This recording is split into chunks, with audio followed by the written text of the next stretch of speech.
Bem-vindo mais um Assim Pode. Assim pode, a gente tá tão ainda desacostumado que deu agora que falou gravando, eu não sabia quem tinha que começar a É falar. porque Se a gente era não eu, se combinou. era... A gente nunca combina nada. Mas olha, pessoal, hoje a gente vai continuar a edição comemorativa do aniversário de 45 anos da Assim. Então nós vamos contar um pouco mais da história da Assim hoje, mas dessa vez com mais foco, tá? Pra ficar uma coisa assim mais, né? Mais dirigida, né, mano? Um É, negócio mais. será? Vamos Será? tentar de novo aqui. Pedimos a compreensão dessa ilustre Não, mas hoje audiência. tem uma coisa interessante. Eu acho que assim, hoje, primeiramente, obrigado pela audiência, obrigado por você que está aí nos acompanhando. Se você voltou, é porque você gostou. Eu vou fazer alguns jargões aqui. A gente Né? aos poucos vai começar a criar alguns, né? Pra ver Vamos qual que criar. Se você pega. gostou, é porque você. Se você voltou, é porque você gostou. Já gostei dele. Assim pode. Assim pode. E, na verdade, a gente aqui, conversando nos intervalos entre um primeiro podcast e o segundo, né? A gente pensou, poxa, aqui é um espaço nosso, né? Então a gente está começando agora, vamos contar um pouco mais da nossa história, é, mas de uma forma é, de situações, em retratos de situações e momentos que a gente viveu como instituição e como profissional da área, porque existem algumas coisas que precisam ser contadas, né? Que precisam ser ditas, que faz parte mesmo de uma história muito bonita, assim, de muita conquista, afinal de contas, né?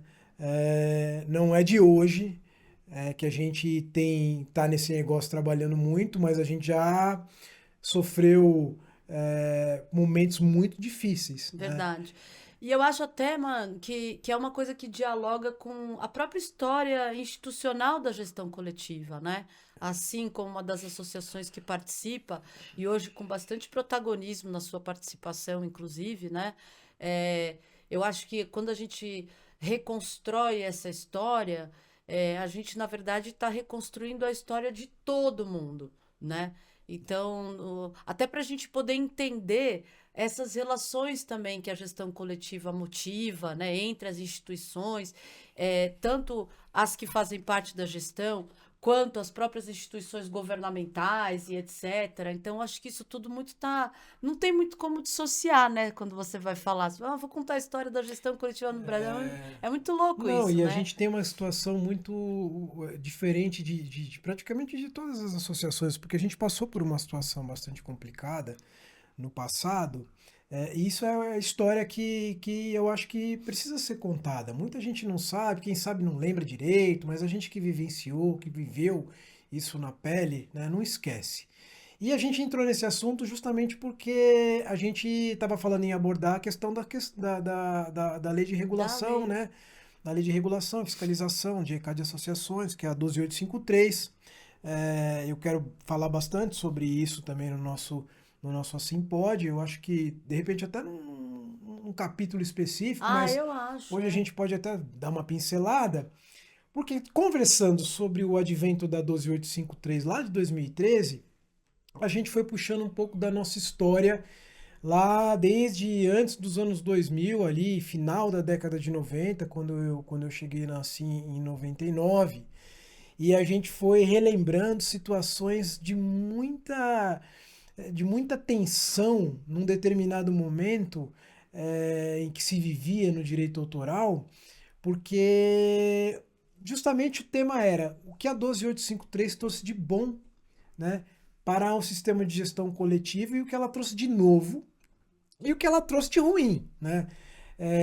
E a gente estava comentando e lembrando como era feita, né, a divisão da representatividade no passado antes da 12853 no ECAD. Para quem não sabe, né, E só dando, perdão, até do parênteses, né? Fazendo uma conexão da 12853 com a 9610 de 98, porque tudo isso porque quando a gente foi falar, não, eu vou falar da 12853, e aí começamos a puxar essa linha do tempo para o passado, que a gente chegou na 9610, que é de 98, ela também tem uma questão ali que vai se conectar, inclusive, com a história da própria Sim, também naquele momento, né? Sim, porque Então, o que para é... puxar um pouco esse fio para o passado, para vocês entenderem esse E esse contexto. passado a gente está falando de 26 anos atrás, 1999, e é curioso, né? Porque, para quem não sabe, evidentemente que quase ninguém deve saber disso, só quem é deste negócio e está nesse negócio há muitos anos. Já existiram outras associações, né, no ECAD, não só as 7 que existem hoje, né? O ECAD já congregou associações que foram extintas, associações que entraram e pediram para sair, e associações que foram excluídas.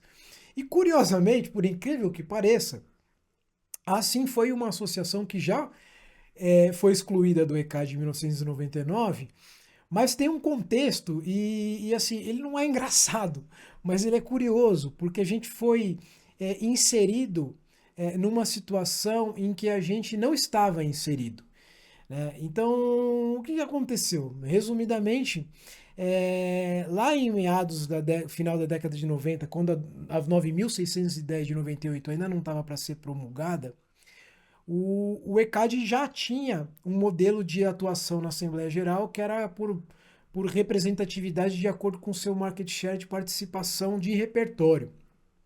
E havia uma associação majoritária na época que congregava mais de 50% desse market share. Logo, né, ela tinha um poder de decisão praticamente sozinha, né? Ela definia as regras de negócio de acordo com aquilo que ela entendia que era o melhor para os interesses dela, dos titulares que ela representava, do repertório estrangeiro, das multinacionais. E isso, de uma certa forma, gerou um desconforto muito grande, óbvio, né, em toda a cadeia artística, em todos os titulares de direitos autorais, autores, compositores, intérpretes, músicos, que não concordavam com aquele modelo, que não concordavam com aquelas decisões, que muitas vezes eram tomadas para um benefício próprio. E isso foi gerando uma briga interna entre as associações, uma briga política. E quando a 9.610 de 98 saiu, no ano subsequente, logo no início do ano de 99, já veio nascendo um movimento da criação de um novo órgão arrecadador, chamado CNDE. Verdade. Então, lembra do CNDE? Então, isso é interessante, mano, porque só para o pessoal se situar, o que vai acontecer, né? Essa organização antiga, vamos dizer assim, ela instituía que o voto na Assembleia Geral, ele era determinado, a quantidade de votos, melhor dizendo, a quantidade de votos de cada entidade na Assembleia Geral era determinado pela participação econômica no total da distribuição, que é isso que o Marcelo Não, é simples assim. do market share. Ou seja, era um voto censitário, era um voto plural. Então, por mais que você tivesse, às vezes, uma boa proposta para o negócio, se você não tivesse uma boa quantidade de votos ali para conseguir fazer isso passar, ou alianças políticas Não, para você fazer... dependia única e exclusivamente, a representatividade dependia única e exclusivamente do teu resultado econômico. Exato. Então não importa o que você proporia, Não. se você não tivesse uma quantidade de votos suficiente para sua proposta sequer ser apreciada. Exato. Né? Isso gerava um grande problema, porque quem tinha o maior número de votos, decidia sozinho. Ele decidia sozinho. Ó, isso aqui eu não vou aprovar, isso aqui eu não vou nem olhar. E acabou, porque afinal de contas o voto majoritário é meu e isso está resolvido dessa forma. E isso ficou assim por alguns anos, né? Ficou assim por muitos anos. E aí começou a estrangular o próprio negócio. Aí onde essa situação, essa chapa vai esquentando. Quando né? essa chapa ferveu e algumas associações resolveram se aventurar na ideia de criar um novo órgão de arrecadação, elas foram expulsas do ECAD. Né? Sem direito ao contraditório, à defesa, e isso está na ata de abril de 99. Né? Abril de 99 tem as expulsões das associações lá na época, foram 4 associações, foi a ACIM, a NACIM, a SADEMBRA e a SABEM. Nenhuma dessas mais existe, exceto a ACIM. Só que a ACIM, e isso assim, né, a gente conta, parece... uma brincadeira de mau gosto, né? Mas a gente foi meio que inserido nesse contexto na época de gaiato, porque assim mal participava das assembleias do ECAD, ela foi inserida num movimento que ela não sabia exatamente o que ia acontecer. Foi um pouco de omissão também naquela época, de falta de apurar melhor no que ela estava se envolvendo. O fato é que, quando houve uma publicação num jornal a respeito desse assunto, a Assembleia Geral do ECAD simplesmente, por maioria de votos, né, de quem mandava sozinho, decidiu por expulsar as 4 associações do ECAD e assim acabou sendo expulsa. Isso foi em abril de 99. Evidentemente que a gente tomou nossas providências para que a gente reingressasse aos quadros do ECAD o mais rápido possível, explicamos os motivos pelos quais a gente estava pedindo, que foram acatados, foram aceitos, e a gente reingressou na Assembleia de julho, ou seja, a gente ficou mais junho só fora. Mas tinha uma cerejinha. Mas aí vem a cereja do bolo, que a grande cereja do bolo é que o ECAD e as associações que já integravam o ECAD naquela época criaram o critério da associação administrada. Não né? existia no estatuto antigo do ECAD. O que acontece é que a associação administrada não tem direito à voz, não tem direito a voto, não tem direito à participação na Assembleia Geral do ECAD, e que para ela passar a ser efetiva, ela teria que cumprir determinados requisitos estatutários que eram praticamente, na época, se não inatingíveis, muito difíceis de atingir, né? E assim passou, infelizmente, a ser uma associação membro do ECAD na qualidade de administrada, e os anos foram passando, muita coisa foi acontecendo, por isso que eu disse no primeiro podcast que quanto trabalho e quanta história a gente teve ao longo desses 25 anos, porque a gente conseguiu cumprir, né? Eu vou contar um pouco dessa história, mas eu já estou adiantando o final para que Tá ninguém dando fique spoiler assustado. já. Não, porque pode confundir a cabeça das pessoas. A gente cumpriu com tudo que foi exigido Assim, ao longo dos anos, e a gente foi não só a primeira, mas a gente foi a única associação, que depois vieram outras, né? Que na figura de administrada conseguiram cumprir todos os requisitos para se tornar uma associação efetiva antes do advento da lei que depois colocou todo mundo que estava fora para dentro, exato. da 12853. É.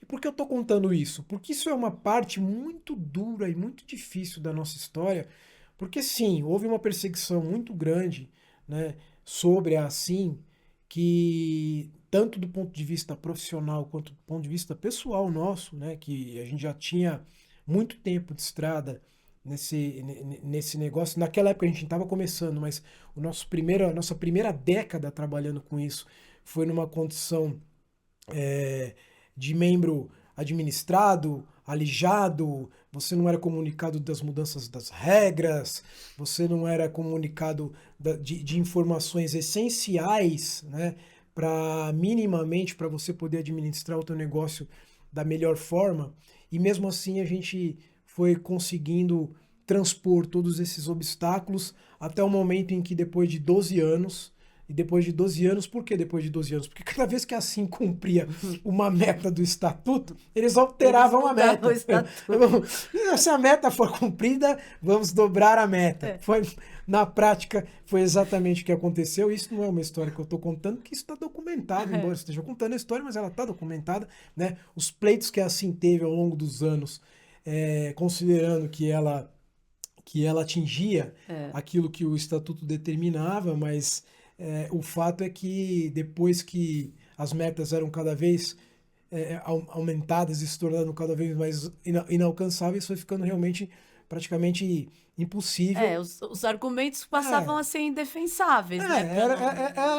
Era argumento assim, a associação tem que ter sede em 2 lugares, aí você montava as suas no segundo lugar, não, mas agora é em 3. Agora são em 3. É assim, é nesse nível. Não, e aconteceu, essa inclusive é verdade. Essa é uma das que realmente rolou. Não, isso, né? Aconteceu de fato. Aconteceu a gente tinha 2, aí na hora que a gente pleiteou, não é mais 2, a partir de agora são 3. São 3. Tivemos que abrir o terreno. Tem que atingir quantidade X de número de associado, aí você atingia, não, mas o cálculo não é feito dessa forma, o cálculo é feito de outra forma. E aí você tinha que criar uma situação em que você colocava todas as possibilidades e as hipóteses de cálculo que o lado de lá poderia criar. Então vamos pensar com a cabeça deles, né? Isso. Tá, então qual é o cálculo? Vale assim, vale assado, vale isso, vale aquilo. No que eles já pensaram? Aí a gente mapeava o que eles já... Aí no que eles não pensaram. Aí a não gente pensaram nisso. mapeava. Bom, então vamos fazer o nosso cálculo baseado nesses piores cenários. Isso. Até o momento em que a gente, há muito contragosto, né? há muito contragosto, porque a gente era uma associação que estava crescendo, que estava incomodando, de fato, no mercado, isso é fato.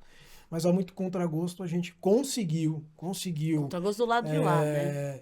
Exatamente. Contragosto deles, né? Que não nos queriam por lá. Cumprir com esses requisitos. Mas tem uma questão muito importante na nossa história, né? Quando a gente foi aceito, em janeiro de 2012, a gente foi aceito com base no resultado que a gente conseguiu no exercício de 11. Isso. Então a gente cumpriu todos os requisitos em 11. Todos os sarrafos possíveis e imagináveis estabelecidos a gente cumpriu em 11. Em 12, a gente foi aceito na Assembleia Geral do ECAD. A 12853 só veio na metade de 13. Só que a gente estava vivendo um momento de CPI do ECAD.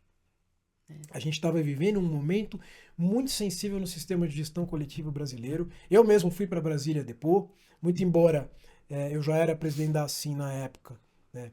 E eu fui como um presidente de uma associação administrada, que não fazia nem parte da Assembleia Geral do ECAD, né? Nunca tive nenhum poder de decisão, nem sentava na mesa de discussão para representar os nossos associados, mas eu fui convidado a participar da CPI, a depor, enfim, todos os questionamentos, e é evidente que naquele momento político tão sensível, né, eles não iam criar, né, não iam se aventurar de, no meio de uma CPI, querer fazer uma alteração estatutária para mudar qualquer tipo de exigência de uma associação que era administrada para passar a ser efetiva, sendo que ela tinha cumprido. Né? Então, deu uma certa tranquilidade. Eu nunca esqueço. A doutora Vanisa Santiago falou isso, que é uma pessoa que a gente tem profundo amor e respeito. Ela falou, o que não é um efeito CPI? Talvez ela nem lembre disso, mas eu lembro muito bem. Ela falou, o efeito CPI. O efeito CPI fez com que a Assembleia Geral do ECAD naquela época não criasse caso com a gente. Eu cumpri o requisito? Tá bom, você que vão ter que entrar. Eu acho que é importante, Marcelo, sem querer te interromper, já interrompendo, né? Relembrar um aspecto muito importante que dialoga muito com a nossa história atual, né? Você disse que a gente incomodava. E a gente incomodava de fato porque nessa década em que nós tivemos um crescimento muito grande, nós crescemos num segmento muito específico que era a música em audiovisual. Exato. E isso é muito importante porque hoje a expertise que a ASSIM tem e muito o espaço que ela consolida, né, no nosso negócio é dentro da música do audiovisual, como a gente falou lá no primeiro podcast, e a gente fala isso com muita tranquilidade e naturalidade, e ninguém manja de audiovisual igual a gente. Não. Tá? Não adianta vir falar que sim, porque quem tá com a gente sabe que é verdade e quem não tá também sabe, né? Mas o ponto que eu vejo muito interessante era que, como a gente estava muito focado nisso, a gente tinha, representava titulares muito importantes dentro de uma emissora muito, muito importante, de grande expressividade. Então, a gente, veja a situação em que aquela AG, daquele momento, tá lembrando, gente, que a gente está falando de uma situação de muitos anos atrás, a gente está fazendo uma reconstrução histórica aqui, tá? Aquela AG, daquele momento, com aqueles diretores daquela época e etc., imagina o que era para eles conviver com uma sociedade que não fazia parte daquela mesa, mas que tinha uma representação econômica maior do que a maior parte das sociedades que estavam lá.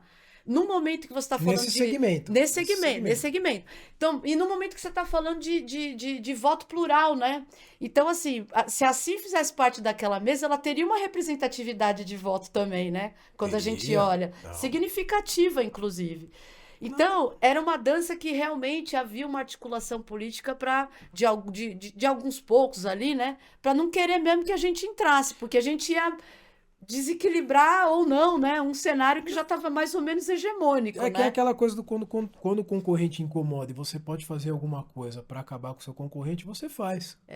Ainda que esse fazer alguma coisa seja omissão e deixa que um ou dois ali façam alguma coisa mais proativa que vai gerar algum tipo de prejuízo. Que era o que acontecia, não eram todos contra todos que não nos queriam lá, não, mas era um ou outro ali que tinha poder, que não nos queria, bastava para que cada hora se obstaculizasse cada vez mais a nossa presença, e isso foi criando uma situação de normalidade.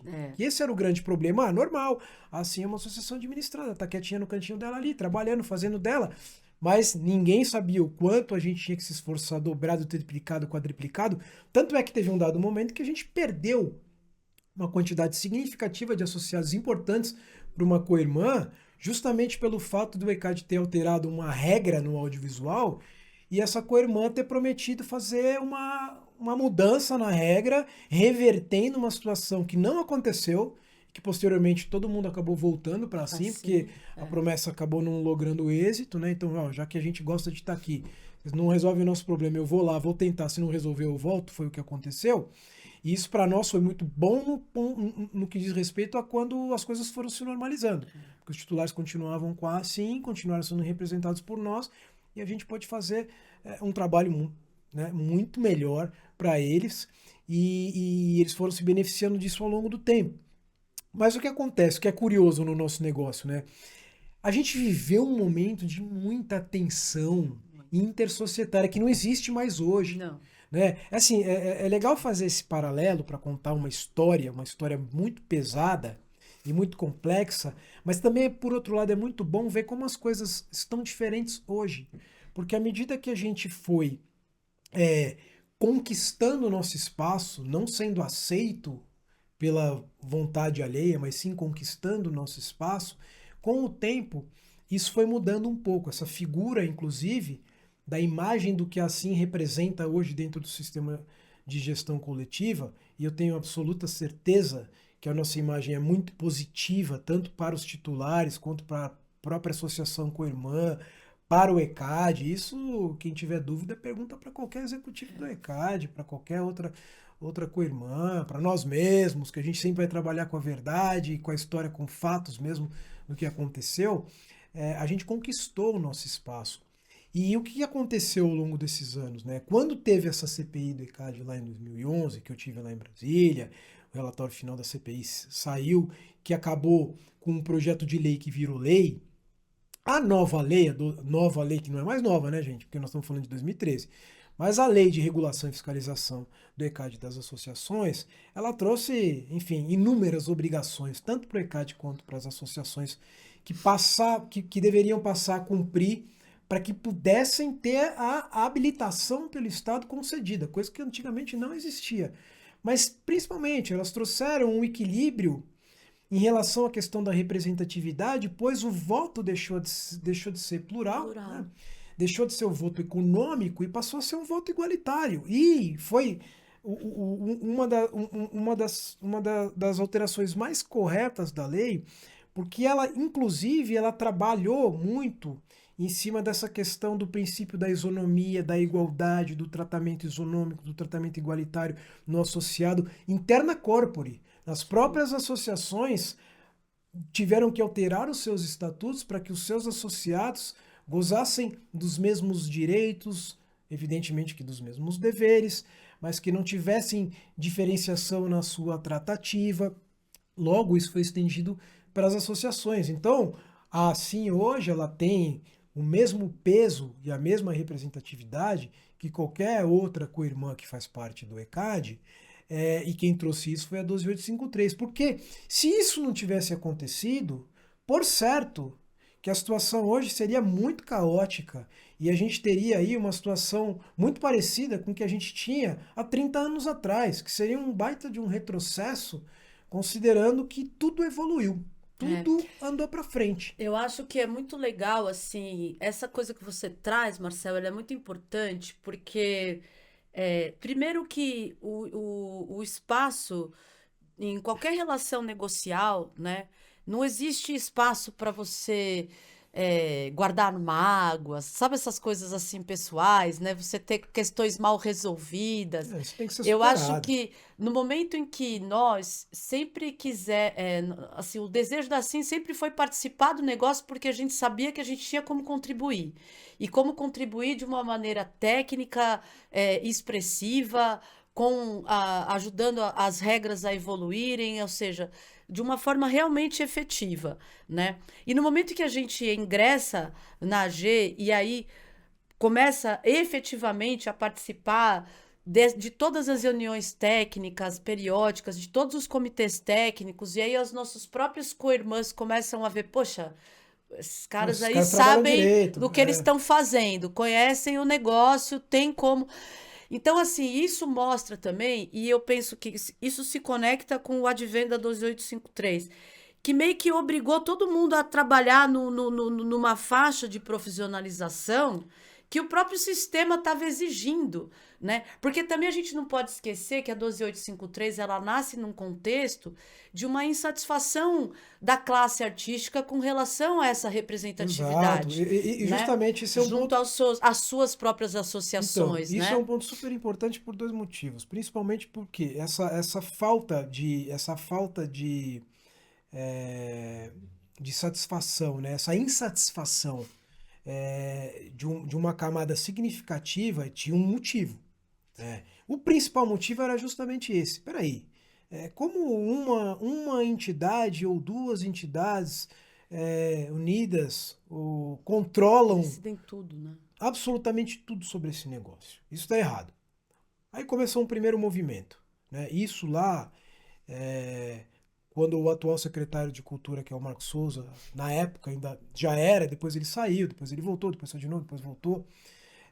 Em 2007, se eu não me engano, 2006, 2008, por aí, quando haviam os fóruns de discussão, inclusive sobre as alterações na própria 9.610 de 98, isso já vinha sendo debatido bem antes da 12853, né? Então, o que aconteceu? A principal motivação era a insatisfação. E a maior necessidade era que justamente a tal da caixa preta, que era Tinha o essa ideia, ECAD, né? né, e as sociedades de direito autoral, elas precisavam apresentar de uma forma mais transparente, mais clara, o que de fato, como as coisas aconteciam, como elas eram decididas. E isso, pela vontade individual das instituições, não teria como ser modificado se não fosse por força de lei. Tanto é que é fato, isso está na história. Isso só foi modificado a partir do advento da lei da regulação e da fiscalização. Mas tem uma situação que eu acho que é muito importante que as pessoas entendam e compreendam, né? O modelo ele foi se aperfeiçoando ao longo do tempo, mas ele tinha muitos vícios do passado pelo fato do nascimento do modelo do sistema já ter partido por um princípio equivocado. É Né? verdade. A partir do momento em que você monta um sistema de gestão coletiva para unificar a cobrança e determinar as suas regras de arrecadação, as suas regras de distribuição e toda qualquer outra decisão que você venha a ter em prol ou por necessidade desse negócio, e você coloca no seu estatuto que uma associação vai ter mais poder de decisão que a outra, porque ela tem uma maior participação na distribuição, você já começa o modelo todo errado. Vamos falar de uma forma bem analógica para que todo mundo entenda de uma forma simples. É como se o rico tivesse mais voto que o pobre. Isso aí. Então, assim, conforme a minha renda, quando eu vou lá na urna, o meu voto vale mais. 10 mil votos, porque o meu imposto de renda aqui comprova que eu ganho X mil por mês. É a mesma coisa. Não tem pé nem cabeça, não faz nenhum sentido. Você pode até ter, e como tem, né, instituições que são economicamente maiores do que outras. Mas para esta finalidade, para esse tipo de representação, para esse tipo de outorga de mandato, não faz sentido nenhum uma instituição ter mais poder de voto numa mesa decisória, porque ela tem maior arrecadação, porque isso, inclusive, envolve muitas coisas. Sim. Você pode estar representando o repertório estrangeiro no Brasil, você pode estar representando gravadoras multinacionais, editoras multinacionais, você pode simplesmente ter sido fundada há muito mais tempo, que é o caso, né? E por essa razão você tem um portfólio maior, só que quando você está falando de um assunto que é o assunto que interessa ao povo, no caso o nosso povo é a classe artística, aí você tem uma participação muito maior e você define de acordo com o seu bel prazer, é evidente que isso aí em algum momento ia cair por água abaixo ou ia dar um grande problema como deu. E foi por essa razão que antes, lá atrás, bem antes da 12853, algumas associações falaram, peraí gente, isso aqui não tá dando certo não. Vamos ter que fazer tudo do zero. Você tá batendo na mesa. Batendo na mesa, desculpa. Isso não tá dando certo. O microfone que pega não tudo. pode Né? bater na mesa. A gente foi instruído sobre não poder bater na mesa. Tô batendo na mesa, não pode. Não tem problema, não vou bater na mesa mais. Proibido. Mas a verdade é que lá atrás o que aconteceu foi justamente essa discussão. Peraí, eu não represento ninguém. Eu tenho um mandato, mas não consigo representar. E aí esse movimento todo que deu essa loucura toda, que acabou ocasionando com a expulsão de algumas associações, o retorno da ASSIM, o reingresso da ASSIM, no final das contas, isso evoluiu para 12853/13, que é a chamada, né, lei do ECAD, que foi uma lei promulgada em 13, mas ela passou a ter uma validade prática só a partir de 2015, que quando o decreto foi publicado, né, e aí o decreto normatizou, trouxe, né, de uma forma mais regrada, né, mais regulamentar, como deveriam ser cumpridas todos os artigos que a lei determinava, e aí, a partir de então, o Estado, né, passou a regular, passou a fiscalizar, passou a conceder a habilitação para que isso aconteça. Todas as associações que fazem parte do sistema de gestão coletiva têm que cumprir um rol gigantesco de obrigações, né, em que a lei, o decreto e a instrução normativa deste decreto determinam. Isso é feito de forma anual, né? É um assunto que eu já falei no primeiro podcast, que eu quero conversar com todo mundo a respeito disso, que é um tema muito bacana, muito legal, muito importante. Mas, a grosso modo, né, o que a lei trouxe de importante do ponto de vista prático foi justamente dar esse tratamento isonômico e igualitário institucional. Exato. E isso fez toda a diferença para que as associações pudessem ir se desenvolvendo, dando continuidade no seu trabalho, na representatividade, porque, veja, é como banco, gente.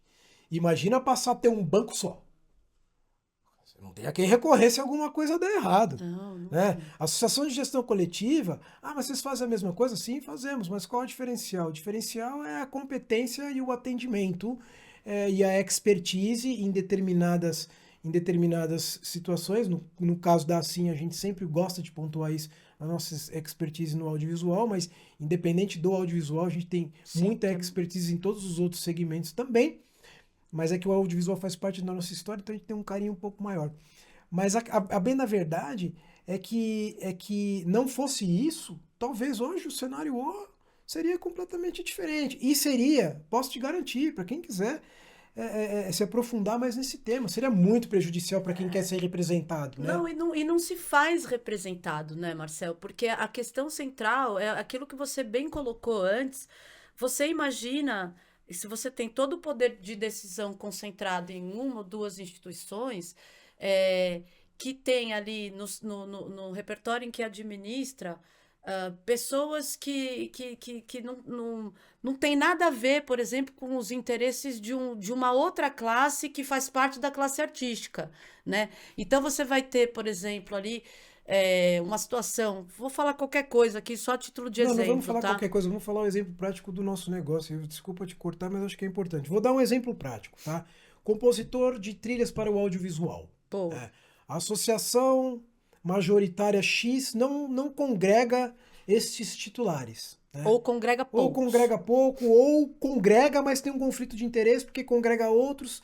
E aí você vai discutir uma mudança de uma regra de negócio. É assim, conflito de interesse no nosso negócio é um problema. Né? Se você tomar uma decisão A, você prejudica o B, mas você representa o A e o B. Se você tomar uma decisão no meio do caminho, não vai ficar bom para ninguém. E se você tomar uma decisão favorável ao B, você prejudica o A. Então você escolhe. Quem que você para quem você vai aliviar. E o que acontece? E por que isso é muito, principalmente nessa época, era muito nocivo? Porque quando você tinha uma entidade tomando a decisão sozinha, ela ia olhar para o repertório que para ela fosse mais interessante tomar uma decisão e falar, eu vou definir por isso aqui. O resto... Sinto muito. Muito embora o repertório seja compartilhado, aí vão dizer o seguinte, mas o repertório é compartilhado. Se beneficia um, beneficia outro. Não, depende. Não. Tem repertório que é de nicho. Exato. Tem repertório que é de nicho. E a história comprova que muitas decisões foram tomadas em benefício de um em detrimento de outros por ser repertório de nicho. Quando a gente começou, você se lembra bem, quando a gente começou a entrar com voz, com voto, com poder de argumentação, trazendo estudos, a gente conseguiu convencer e fazer com que as co-irmãs entendessem que certas modificações precisariam acontecer naquele segmento. Foi aí que a nossa história de modificação pró-autor do audiovisual começou a nascer, começou a se consolidar. Sim, Né? sim. Porque a gente, inclusive, naquela época, né, teve uma ação muito grande, inclusive uma ação que é evidente que essa ação não ia lograr êxito, porque uma decisão assemblear, quando você não descumpre a lei, é muito complicado de você reverter, mas houve até uma ação sobre uma decisão na época que teve com relação à questão dos pesos da musicalidade em audiovisual, que foi algo que partiu dos próprios compositores na época, que demonstrou o tamanho da insatisfação. Não importa se perdeu ou se ganhou, mas demonstrou o tamanho da insatisfação. E mais ainda, eles não tiveram nem a oportunidade de serem ouvidos naquela Nunca foi época. dada nem chance, né, Não, de porque era serem assim, né? Quem recebidos. são esses caras que estão ganhando muito dinheiro fazendo trilha sonora para audiovisual? Não pode, porque o fulano que é famoso está perdendo dinheiro com isso. Né? E isso é fato, gente. Tem coisas que a gente não precisa ter muito tato para dizer. Você só tem que passar a informação de uma forma correta, com educação e com prudência, mas ela Não, precisa ser e dita. tem que fazer Faz assim. parte da história. Teve E, muita decisão tomada para prejudicar nesse específico. Música ao vivo de titular desconhecido. é, pronto. Também. Você pega lá o camarada que tocava no restaurante e tal, pô, ele era gravado, ele tocava as músicas dele só quando ia ter a aferição da programação. Por quê? Porque era a única oportunidade que ele tinha de ganhar algum dinheiro com direito autoral, porque esse cara nunca conseguiu tocar numa rádio, esse cara nunca conseguiu tocar numa televisão. Então, pô, eu vou tocar no estabelecimento que eu trabalho as minhas músicas, mas quando eu for gravado eu vou ganhar um dinheirinho de direito autoral. Pô, e cara que sustentou a família durante anos com isso. Ah, num dado momento, inventaram uma distorção na amostra causada por esses titulares e vamos cortar as gravações. E cortaram. A Assim, na época, foi muito prejudicada, porque ela representava muitos desses titulares. E o que aconteceu? Aconteceu que esses caras pararam de receber a receita que eles tinham corriqueira já, né, trimestralmente ali, há muitos anos. E o que a gente pôde fazer por eles na época? Nada. Nada. Por quê? Porque a gente não sentava na mesa, É. porque a gente tinha sido excluído por uma coisa super injusta. Porque é uma coisa que eu acho muito importante é você precisa ter voz. Em qualquer sistema em que você precisa ser representado, o seu representante precisa ter um lugar de fala, ele precisa poder se posicionar. Ele precisa, ainda que ele seja um voto vencido, como a gente diz, É. ele precisa ter a chance de expor as explicações, ele precisa ter a chance de defender a tese dele. Naquele sistema antigo, naquele momento, inclusive que graças a Deus, né, não existe mais, a própria lei acabou com essa coisa de efetiva e administrada, não havia nem essa possibilidade, né? E eu até quero lembrar, assim, porque é importante a gente lembrar o passado, porque para não permitir nunca que o futuro abra portas para que esses erros se repitam, né? Eu acho que a gente aprende muito. Eu fiz história e a história é isso, né? É um constante aprendizado com as lições do passado, né? Então, quando eu olho para esse passado, eu fico pensando, hoje, isso jamais aconteceria. Porque, primeiro, que essa nova lei, quando ela estabelece essa questão de equidade de voz, ela já está dizendo que todo mundo ali tem direito até ao contraditório, né? E diz Todo, mesmo, todo mundo explicitamente. todo mundo tem o direito de apresentar ali a sua tese para dizer por que, por exemplo, esse nicho deve ser tratado dessa forma e etc. E não simplesmente se partir de uma presunção de que aquilo está prejudicando o outro. Porque a gente tem uma questão também, a gente está falando de um país de dimensões continentais, que todo tipo de música é produzida, gêneros de música que às vezes a gente nem imagina que existam, quando você vai olhar regionalmente, você identifica uma coisa ou outra ali. Então, essa própria capilaridade do ECAD, por mais esforço que a gente faça, investimento que a gente sabe que ela sempre vai ser deficiente por conta das dimensões do Brasil. É. Então, quando você tem, muitas vezes, dentro de uma associação, né, um nicho ele é vital para essa instituição, todo mundo tem a obrigação de conhecer.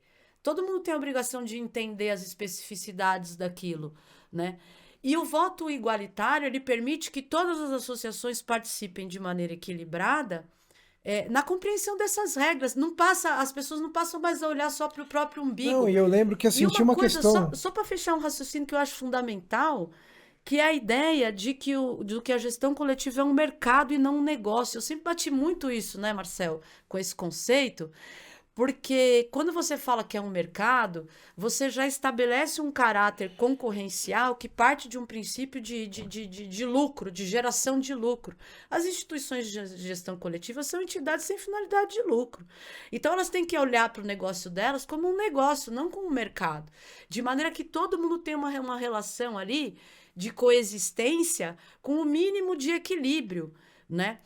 É claro que existe uma relação natural de concorrência, porque é como você bem colocou, no momento que você tem 4, 5 ou no nosso caso 7 instituições, trabalhando para a mesma finalidade, você permite que o titular de direito fique naquela com a qual ele tem maior afinidade, por nicho, por pensamento, qualquer um que seja.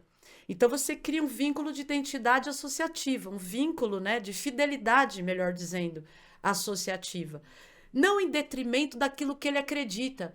Porque ele fala assim, eu vou me representar naquela porque aquela tem mais voto. E antigamente acontecia isso e o cara ia para aquela que tem mais voto e aí não conseguia ser representado. Porque a que tem mais voto estava, na verdade, votando em favor do titular que gerava aquela quantidade de votos para ela.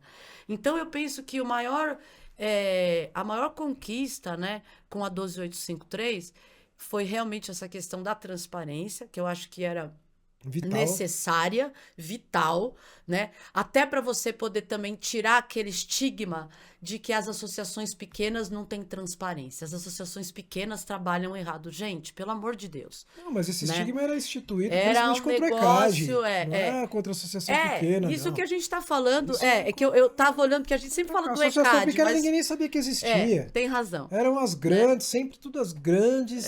E o ECAD. O que acontece, na verdade, é que, muito embora ainda hoje, né, as associações que são consideradas menores em que sentido? Em receita, né, representatividade de repertório, de receita, porque o resto é igual, a bem da verdade é essa. Né? Nem todas são muito conhecidas ou tão conhecidas quanto as maiores, claro, por motivos óbvios, né? Às vezes você tem realmente uma empresa que ela está instituída no mercado com uma posição maior do que outras, você conhece mais umas do que outras. Sim, de ouvir falar, natural. você pode até conhecer, muitas vezes as pessoas podem até não ter conhecido assim, vão passar a conhecer com o nosso podcast com certeza, e a partir do momento em que começam a conhecer e transitar por todas, elas podem se definir de uma forma mais assertiva do ponto de vista daquilo que ela entende que é o melhor para ela, porque ela vai falar, pô, eu achei que só tinha 2, mas na verdade tem 7, pô, que legal, então deixa eu visitar, né, deixa eu conhecer, deixa eu saber como funciona. Agora, porque na verdade acabam que todas hoje, né, há muito tempo já, acabam tendo o mesmo poder de peso decisório, que é muito importante para quem quer se fazer representado. Exatamente. É fundamental, esse foi o principal objetivo da lei. Principal não, foi secundário, mas foi o segundo principal objetivo da lei, depois da questão da transparência. Infelizmente, esse passado nebuloso existiu. Né? Esse passado nebuloso existiu porque era algo histórico. Né? Isso não é culpa das pessoas que lá estavam. Né? As pessoas que lá estavam deram continuidade a uma história ruim que foi constituída e criada lá atrás, né? E talvez ali, evidentemente, por uma questão aí realmente individual de um e de outro, nunca houve uma vontade, né, de uma mudança. Todo mundo estava meio acomodado, né, Marcelo? E aí partiu realmente todo poder emana do povo, e nesse caso volto a dizer que o povo são os artistas, que realmente se pronunciaram ali, se manifestaram e conseguiram essa grande conquista que num primeiro momento parecia um pouco assustadora, até porque A gente não sabia qual era o poder de ingerência do Estado no negócio, que poderia também se virar contra, né? Ah, de que forma? Ah, tabelamento de preço, mudança de regra, de remuneração que pudesse modificar, porque o que a lei determina é que o próprio autor precifica a sua É obra, isso que eu ia né? falar, Isso tirar é a nossa tirar a autonomia, né, do autonomia do titular autor. do direito, do criador, precificar a sua própria obra, seria um grande problema. Mas a lei, ela não atingiu esse nível. O nível da regulação, da fiscalização, a regulação nada mais é do que regular o sistema. E a fiscalização é para fiscalizar se aquilo que foi regulado está sendo cumprido. Que o Exatamente. que está na lei está sendo cumprido, né? Agora, Mas a ingerência, que existia esse medo, não, tanto que na época era o que mais se falava, pô, agora o Estado vai tomar conta, vai estatizar o direito autoral. Claro que não aconteceu, não faz nenhum sentido, né? Hoje menos ainda, né? Esse fantasma já deixou de existir, né? Mas é uma questão que ainda hoje incomoda, né? Por incrível que pareça, né? ah, Quem tinha poder maior hoje não tem, né? Se incomoda, né? sim, Incomoda. você é aquela coisa daquele livro clichê, mas que é bem verdade, né?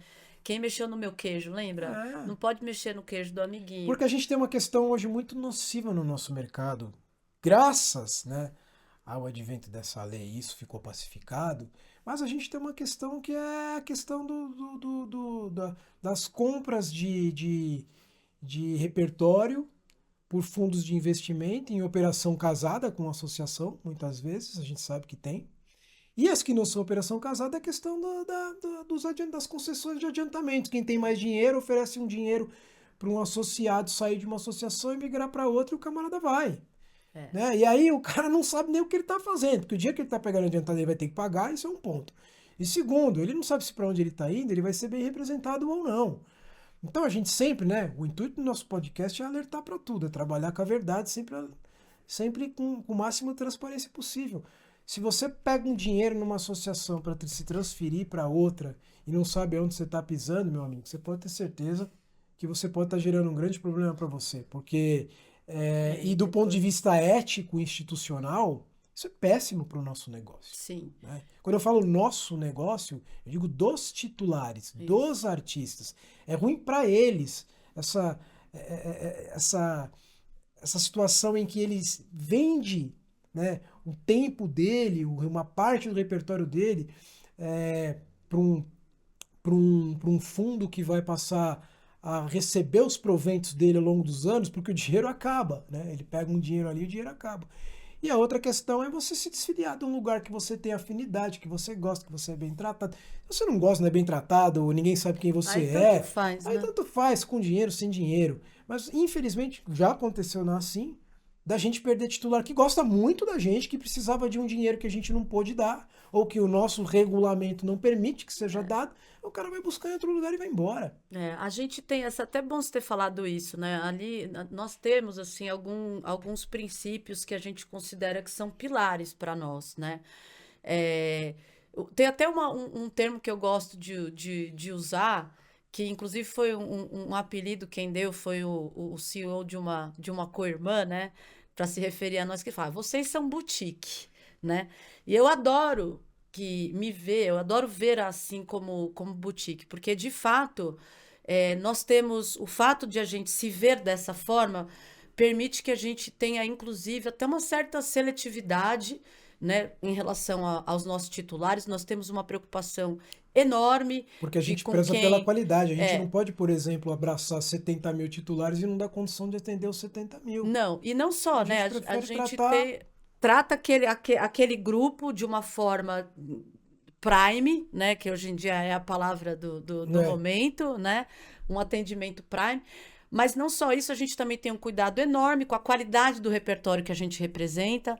Então, ter a certeza, ainda mais hoje, em tempos de inteligência artificial, em criadores de conteúdo, né? Fazer aquela triagem para ver se quem está chegando realmente é criador ou não é, se o seu repertório está realmente habilitado para gerar uma arrecadação de direito autoral conexo, porque isso também é um assunto que a gente vai trazer para cá, né? E essa coisa da concessão de adiantamento, isso é uma política nossa que a gente não faz. A né? gente nunca fez Porque a adiantamento para gente, titular de outra para associação tirar para vir para titular de assim. um para outro, a gente fala, olha, se você quero ir muito para assim. Já aconteceu, a gente chegar à situação assim, ai, Marcela, queria muito ir para assim e tal, adoro vocês, quero X. Fala, meu amigo, então venha quando você não quiser o X, Não, porque, o que acontece é um né? ex-titular que era Não, sai, né? Aí o cara ex-titular pô, tem tem um uma vínculo, aí o cara fala, situação. poxa, eu quero voltar para a associação, mas eu tô precisando de um dinheiro. Pô, já sou de casa, sempre fui. Você até antecipa um É, valor, mas assim, na base da compra, sabe? Essa bater coisa na da. porta É, de uma outra instituição e falar, escuta, você quer vir para cá que eu tenho um cheque gordo aqui para você? não. Isso nunca E vai é uma coisa que acontecer a gente assim, luta contra. independentemente de poder ou não poder, do ponto de vista econômico Mas olha mesmo, que né? legal, né? Pensando, a gente estava conectando tudo isso com a questão da lei e desse novo modelo de gestão coletiva que vem junto com essa lei, né?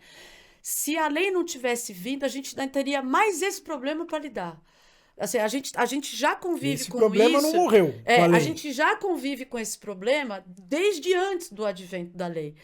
Então, a gente tirou vários bodes da sala com o advento da lei e agora a gente administra esses outros dois aí de uma forma, por conta essa coisa dos fundos, é uma figura muito recente, né? A gente pode falar de uma história muito recente, mas é um negócio que aparentemente meio que chegou para ficar, então a gente também consegue absorver para dentro do nosso universo, das nossas regras, uma convivência pacífica com isso, Não, até porque porque isso é inerente à vontade ao associativa, né? negócio, né? Isso é uma É um coisa que negócio. é O uma cara, tendência o camarada, mundial, ele pode né? vender o repertório dele, Exato. ceder o repertório dele para quem ele quiser. Então, assim, a gente simplesmente consegue ter um processo de adequação ali, convive, O que é ruim absorve é a isso. operação casada. É, É você ter um fundo de investimento, trabalha com uma associação X, e aí o camarada fala, eu compro teu repertório, mas fique desde aqui. que, E infelizmente é o que tem acontecido no nosso mercado também.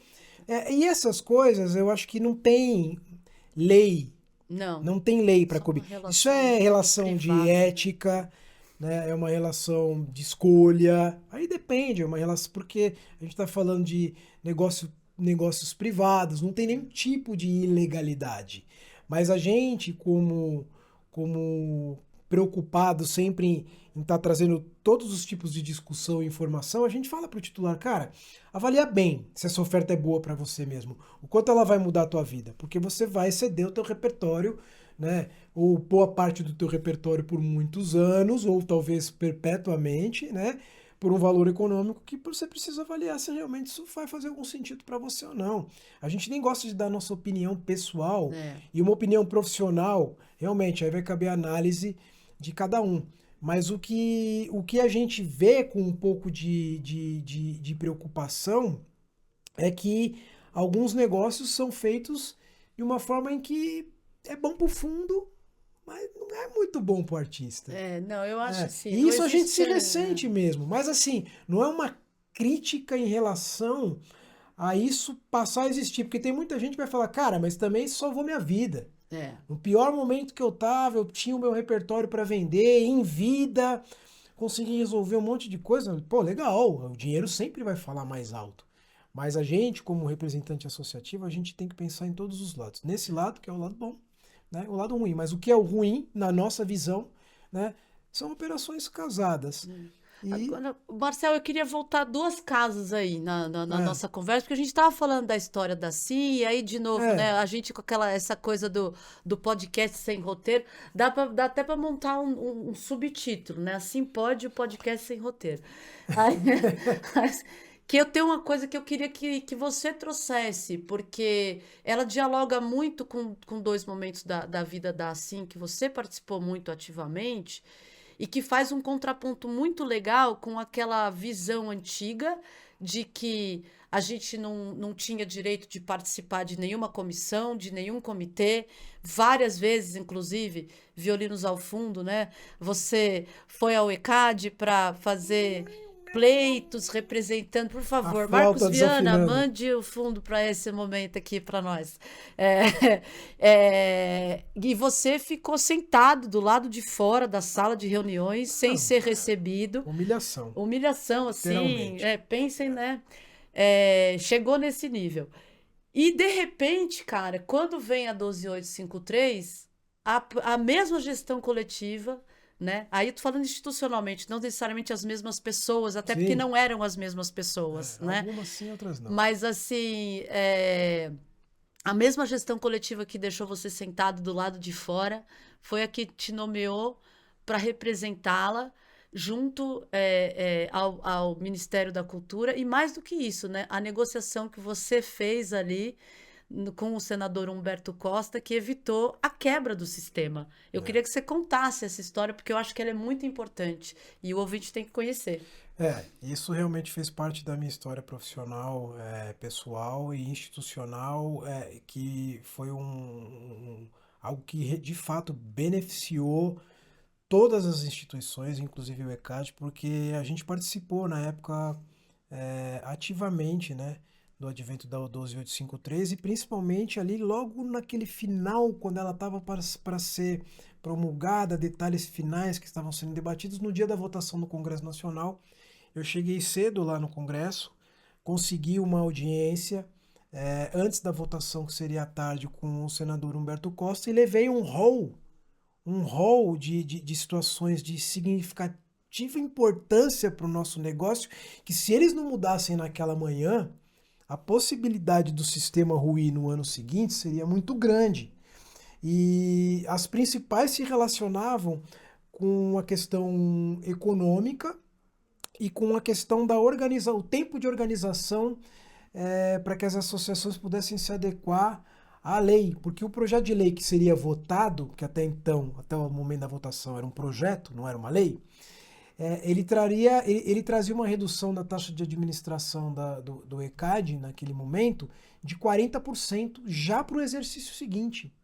Sendo que o ECAD é uma máquina que naquela época tinha quase 900 funcionários, já tinha um orçamento aprovado para aquele ano e um pré em andamento para o ano subsequente.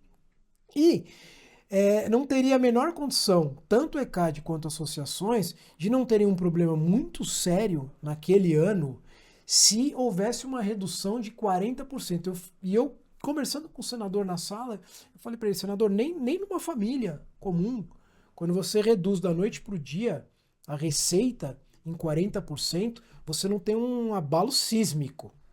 Mesmo de quem ganhe muito, muito dinheiro, porque você tem toda uma programação, você tem as despesas fixas, você precisa se organizar, folha de pagamento, despesa administrativa, enfim, sede, filial.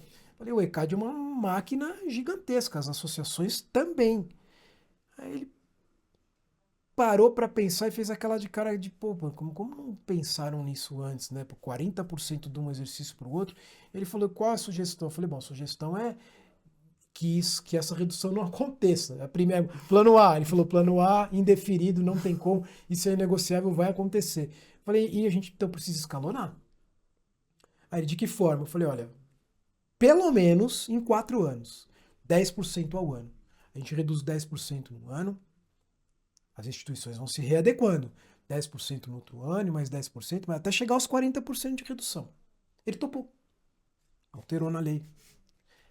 Outra coisa, 6 meses de adequação para a lei. Meu, tinha muita mudança estatutária. Aí você está falando de prazo cartorial, de assembleia, de um monte de situação que as associações e o próprio ECAD, e as associações dentro do próprio ECAD teriam que se organizar.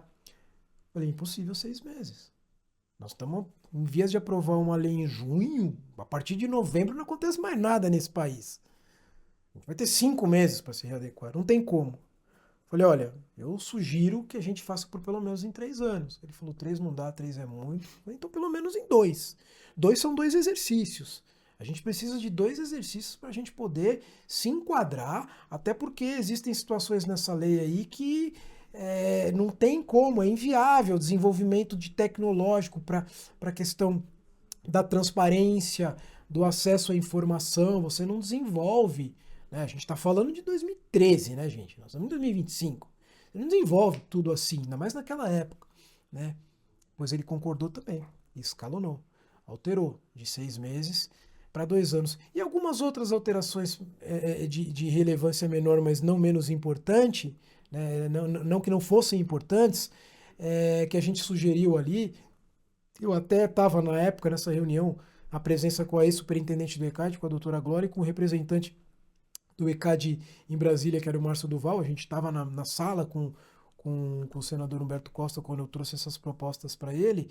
E depois, quando a lei foi promulgada, que teve foi constituída a CPAGC, que é a Comissão Permanente de Aperfeiçoamento da Gestão Coletiva, eu fui indicado pelo Sindicato dos Compositores de São Paulo e fui indicado por algumas das associações, não foram todas, mas a maioria das associações que fazem parte do ECAD, me indicaram para ser o representante, junto com o doutor João Carlos de Camargo Éboli, doutor Éboli, nosso querido amigo, um mestre, para ser eu como titular e como suplente, o representante das associações e do ECAD naquela comissão.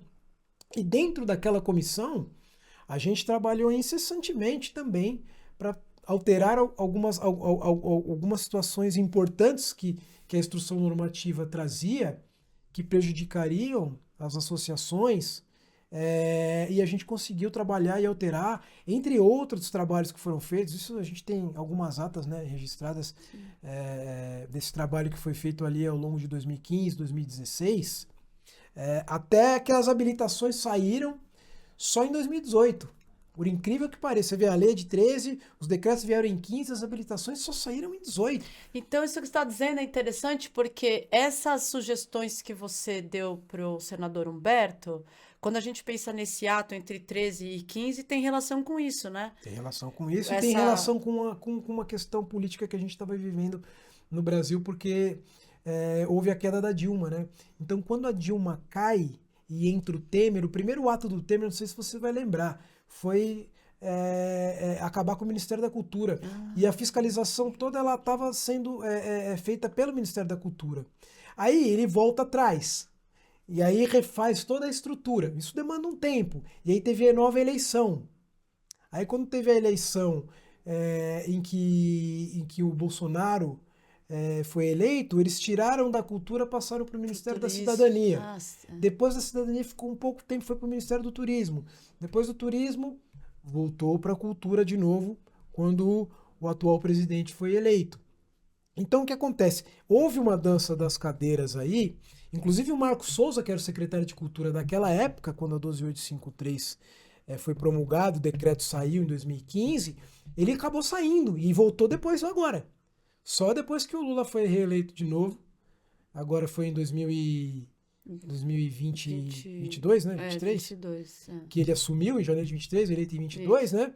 Que o Marcos Souza pôde voltar a desenvolver o trabalho dele dentro da Secretaria de Cultura, como secretário de Cultura. Ele é um cara que tem profundo conhecimento na matéria, conhece a ECAD, conhece a associação, conhece o negócio como um todo já de longa data, participou de todos os fóruns, de todas as discussões, desde, sei lá, cara, pelo que eu me lembro de 2008 para frente, mas talvez possa ser até que seja desde antes disso, né? E ele é o atual nosso secretário de Cultura, que cuida disso, que é o chefe lá, Sim. né? E a bem da verdade é que todas essas alterações, toda essa história, ela é muito importante. Ela fez parte de um momento da minha carreira como profissional, tô falando de 10 anos atrás, né? Que me deu a oportunidade de exercer um papel de importância para o sistema. Ali, pela primeira vez, eu senti o sabor de falar, eu trabalho para esse negócio como um todo. Nossa. E a partir do momento que você veste essa capa, você não tira mais. Veste a capa, eu tô por todo mundo. Muito embora a gente seja concorrente. Mas por quê? Porque eu tô pelos artistas. E o artista que tá na Sim, hoje ele pode estar, amanhã ele pode estar em outra, e o artista que está em outra, amanhã ele pode estar na Sim. Então você começa a compreender e entender que, cara, eu não vou trabalhar pelos interesses dos titulares da Assim, eu vou trabalhar pelos interesses dos titulares. E os da Assim, evidentemente, você vai trabalhar com a devida atenção, o zelo e o profissionalismo, porque você é o representante dele. Mas você abre o teu leque. E a partir do momento que você abre o teu leque, e isso, você sabe disso, a gente prega isso para o negócio. Quando a gente se posiciona, a gente sempre se posicionou. Eu estava falando num evento no ano passado, e eu lembro que eu falei, gente, essa história de chamar um sistema de gestão coletiva é recente. O sistema de gestão coletiva fechado, coeso, uma coisa una. Até pouco tempo atrás era cada um por si mesmo. Eu acho que isso é uma coisa que É, vem com é a uma nova coisa. lei mesmo, né? Não, e é uma coisa que vem com a O nova lei. conceito, né? E ele Ele vem é com uma mudança de sedimentado, né? mentalidade. É, Porque teve um momento em que a gente teve que se unir para lutar por um sim. bem comum. E isso fez toda a diferença no entendimento. E isso mudou a cabeça de muita gente que tinha uma cabeça retrógrada, inclusive. De pensava não conseguir atingir. Que nós não somos concorrentes e que eu brigo pelos meus, você briga pelos seus. Não, a gente. É um negócio único, cara. A gente tem que brigar pelo negócio. Vamos brigar para cobrar melhor, vamos brigar para distribuir melhor, vamos brigar para representar melhor. Cada um faz o seu papel dentro do espaço que tem e a roda gira. E isso eu acho que proliferou. E eu tenho certeza que assim tem uma participação, até pela sua Tem. história, fundamental Tem. nessa ideologia de mercado. Não vou dizer que é todo mundo que pensa assim ainda hoje, porque tem gente que muita gente que se incomoda com essa ideologia de mercado, porque muitas vezes quer ter a dominância do mercado ou predominância no mercado, né? E nunca vai querer alguém tendo voz ou tendo alguma ação que possa ser benéfica até para alguém que o cara representa e ele não faz, mas tem alguém que faz, né? Porque a gente sabe que assim acontece também, né? E Exatamente. como a gente não beneficia os outros sem os outros fazer nada. É. Porque o repertório é compartilhado. Exato. À medida que a gente trabalha com o repertório nosso compartilhado com outra associação e a gente faz o trabalho bem feito, reverbera para todo mundo. A gente vive isso muito no audiovisual, assim, quando você tem uma obra em parceria, né? É isso, principalmente. Ou uma obra editada, e aí o editor está numa outra associação, ou o parceiro está numa outra associação, Isso só que beneficia do nosso trabalho. a gente trabalha tudo aquilo, entrega aquele baita resultado e o outro também está ganhando. Mas você trouxe uma coisa que eu achei fantástica, Marcel. Assim, você é meu irmão, cara, mas eu tenho muito orgulho de trabalhar com você. Porque eu vejo o tamanho do profissional que você é. Você fala uma coisa aqui agora que eu achei muito fantástica, que é aquela história, né? Eu trabalho, eu vesti a capa e essa capa eu não posso tirar, de representar todo mundo, Isso né? aí. E aquela coisa de hoje, o titular que está na CIM, amanhã pode estar na Coirmã, que vai se beneficiar do meu trabalho, tanto quanto aquele que está na Coirmã, amanhã pode estar na CIM, que também vai se beneficiar do meu trabalho. Eu vou mais além. Quem não né? entende isso hoje no nosso negócio precisa mudar. Precisa mudar. Porque se não mudar, tá no lugar errado. E você sabe que a minha cabeça de roteirista não para, né? Você estava contando essa história aqui, até é um detalhe que é aquela que a gente chama de uma ironia do destino, né? Porque eu me lembro que na época em que nós éramos administradas e teve o advento da CPI, a gente ainda não estava lá dentro, havia uma certa simpatia por conta da nossa situação dos senadores na época, do Lindenberg e do Randolph, conosco, um certo sentimento até meio que de solidariedade, porque eles enxergavam a nossa situação, que era uma coisa meio gratuita. A gente nunca fez um trabalho institucionalmente. E que depois toda a gestão meio que vai se beneficiar na hora que você tem que sentar na frente do Humberto Costa, com um certo respaldo do Randolph, que já nos conhecia de outros carnavais, né? E aí todo mundo acaba meio que se beneficiando desse cenário. Olha que loucura. Porque eu acho que o sentimento que existia, né, na época era você tinha uma seguinte, interlocução melhor, cara. Tinha uma bronca, né, com o modus operandi do ECAD, da Assembleia e tal. E eles sabiam que assim, eles tomaram, né, eles obtiveram essa informação, né, dos artistas, né, dos artistas que faziam parte desse movimento. Que assim, era uma associação que era administrada, que não tinha voz, que não tinha voto e que trabalhava direito. Então, houve um pouco de sensibilidade, um pouco de curiosidade, porque a gente, naquele momento, a gente era totalmente imparcial. Então, assim, tem uma instituição que faz parte do ECAD que não toma decisão nenhuma, pelo contrário, às vezes toma paulada, eles têm coisas a nos dizer. E, na verdade, até tínhamos mesmo, mas eu acho que ali, no âmbito de uma CPI, não era o foro de você trazer problemas que você entendia que eram prejudiciais à sua representatividade, por uma questão ética. E falar, eu não vim falar de mim aqui, eu vim falar o que vocês querem saber. Então, vocês me perguntem o que vocês querem que eu vou dizer com toda a honestidade que é necessária para um ambiente como esse, evidentemente, né? Então, mas eu acho que o que aconteceu ali foi justamente peraí, né? Caramba, né? Isso existe nesse negócio? Explica um pouco melhor sobre isso, né? E a gente teve a oportunidade de falar um pouco, mas eu acho que no final das contas, por incrível que pareça, que naquela época, inclusive o senador Randolfo Rodrigues é até hoje senador no Congresso Nacional, Sim. né? Um dos mais votados sempre quando tem eleição. Ele acabou sendo uma pessoa que defende o sistema de gestão, É, assim, o direito autoral. Ele é ele é uma figura importante na área da política que é pró-artista.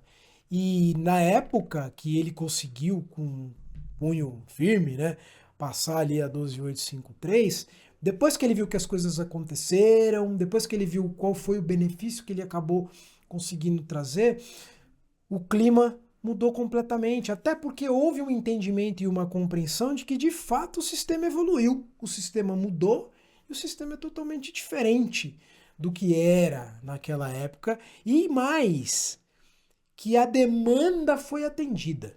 é isso aí.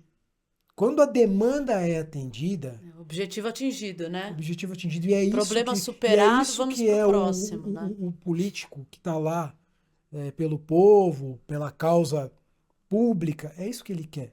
O cara honesto. É. O cara que tá lá realmente cumprindo seu papel. É isso que ele quer. E quando ele percebeu que foi que ele cumpriu, página virada, ele cuida das outras coisas. E se precisarem de mim, as portas do meu gabinete estão abertas. É assim que funciona. Então eu acho que isso é essencial. Foi essencial, foi muito importante, faz parte da nossa história. Tem mais história para falar, mas a gente já também tá falando há mais de uma hora aqui. Vamos parar por aqui por enquanto para deixar Eu para gosto as de falar próximas. que vai ser assim, esse então é como os romanos comemoravam, né? Como os romanos comemoravam o aniversário do imperador pelo ano, era o ano do aniversário, né? Assim, o aniversário era comemorado o ano inteiro, aquela coisa, né?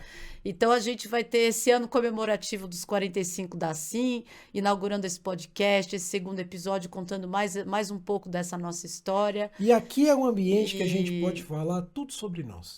eu acho. Né? Assim pode. Assim Assim pode, pode. assim Né? pode. Assim pode, porque a gente precisa, a gente deve. Né? Esse ambiente é um ambiente nosso, a gente tem que contar a nossa história, a gente tem que falar o que a gente pensa. Ninguém aqui está contando nenhuma mentira, ninguém aqui está Não. tendo nenhuma interpretação desvirtuada sobre nenhum acontecimento. Então eu acho que a gente tem obrigação, né, de cumprir esse papel também, já que a gente está se propondo a isso. E mais uma vez aproveitar para agradecer quem ficou com a gente até Os agora. Né? corajosos. E estaremos de volta em breve. Até uma próxima.